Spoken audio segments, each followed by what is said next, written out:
Well, in 2010, Obama lost Democrats 63 seats in the House. In 1994, Clinton dropped 54. In 2018, Trump lost 40. All of them had higher approval ratings than Biden does right now. So what happens tomorrow? Anything over 40 House seats is a big wave. The first polls close at around 7, and Bill Hemmer tells me that if Republicans pick up at least 2 of the 3 House seats in Virginia, that means we're looking at a massive wave. And don't listen to the lies they're spewing that this could take days or days, to know who won. This is total BS. A wave like this, we should know that night, basically, who won the Senate and the House.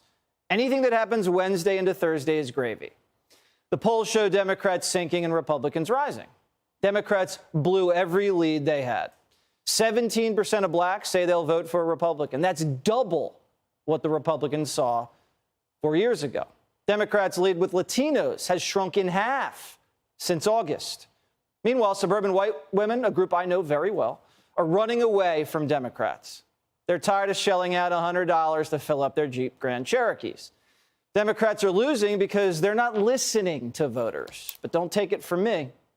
I'm a loyal Democrat, but I am not happy. I just think that we did not listen to voters in this election, and I think we're going to have a bad night. When voters tell you over and over and over again that they care mostly about the economy, listen to them. Stop talking about democracy being at stake. Democracy is at stake because people are fighting so much about what elections mean. I mean, voters have told us what they wanted to hear, and I don't think Democrats have really delivered this cycle. There was a moment where it felt like, hey, maybe we could talk about abortion and democracy. Turns out that was fool's gold. When people are sitting on a white-hot stove of economic pain, they want to know what you're going to do for them. They're right. When inflation first started ramping up, they said it was transitory, and then they said it was Russia's fault, and then they said it was big oil, and remember, big meat? But now they're out of people to blame. So they're telling you to suck it up and eat Chef Boyardee. What have you done and what do you plan to do to help solve our inflation problem? Yeah, well, I grew up in a family where, if the gas price went up, the food budget went down. So by this time of the week, we'd be eating Chef Boyardee if that budget wasn't going to change, right? So that's what families have to do. No, it's not just the House. Smart Money says Republicans take the Senate, winning the majority by 53 seats to 47. That's what Real Clear has it at right now. Now, a few months ago, Democrats were certain they could hold the Senate. So what happened? Well, the candidates they're running are the opposite of what people want. Let's start with Fetterman in Pennsylvania. Democrats wanted a guy who chased an innocent unarmed black man with a shotgun to be their next senator.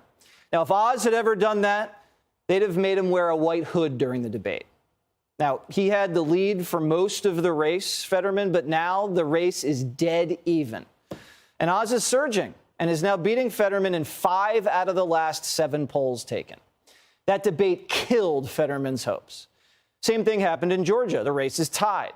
Walker was 6 points down in October, and the Democrats threw everything they had at this guy, over $100 million and some really dirty attacks. But Walker's running through the tape, and Reverend Raphael Warnock was exposed as a race-baiting slumlord who hates cops and has no answers on crime and inflation. Mandela Barnes in Wisconsin is a lot like Warnock, except, he has a lot less money and no Reverend before his name.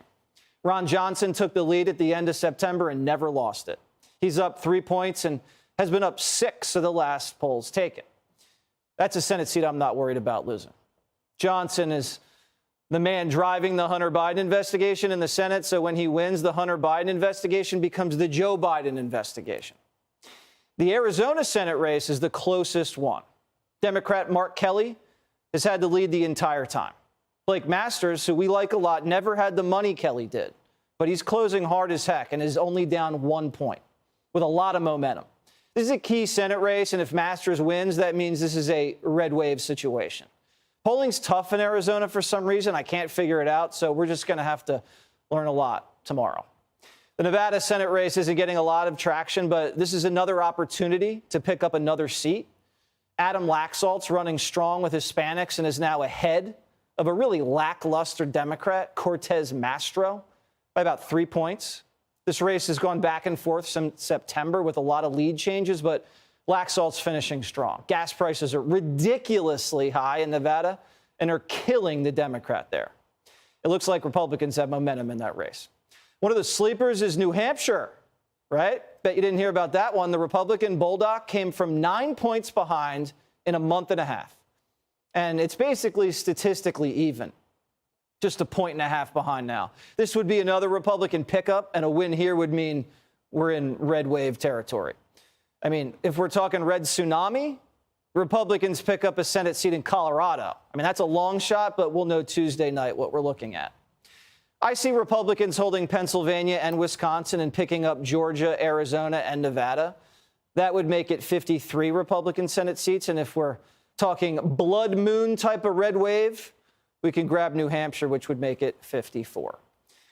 Big governor's race in Arizona. Our friend Carrie Lake looks like she's got this. She's been ahead for about a month and a half, and Hobbs is a catastrophe, who's afraid to debate and framed her opponent for a burglary committed by an illegal. Oh, and she held a mock slave auction. But the media doesn't want to talk about that. Only what's in Brett Kavanaugh's yearbook. That's what counts. Georgia governor's race. Stacey Abrams' career is over after Tuesday. Brian Kemp ahead by about 8, has never trailed the entire time. Stacey's going to lose and say it's stolen and probably get a job teaching at Harvard next to Brian Stelter and Bill de Blasio.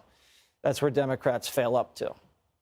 New York is much closer than it appears. Governor Kathy Hochul, the accidental governor, you remember Cuomo got Me Too'd, so she just found her way into that seat. She's been getting a lot of last-minute CPR from Crooked and Kamala and Bill Clinton, even President Biden.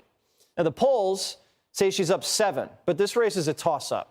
And if anybody remembers the governor's race in New Jersey last year, that Republican Jack was down 14 points and ended up just losing by a hair.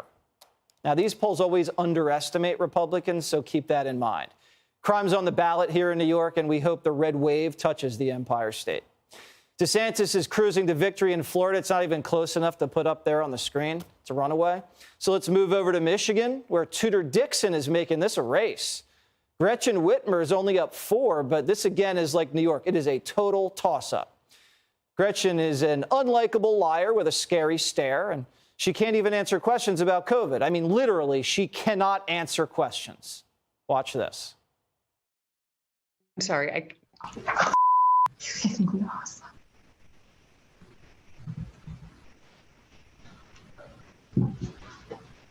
Did I do that when I touched the ear thing? It was starting to fall out. Oh, no, it's okay. Hey, Sean Hannity here. Hey, click here.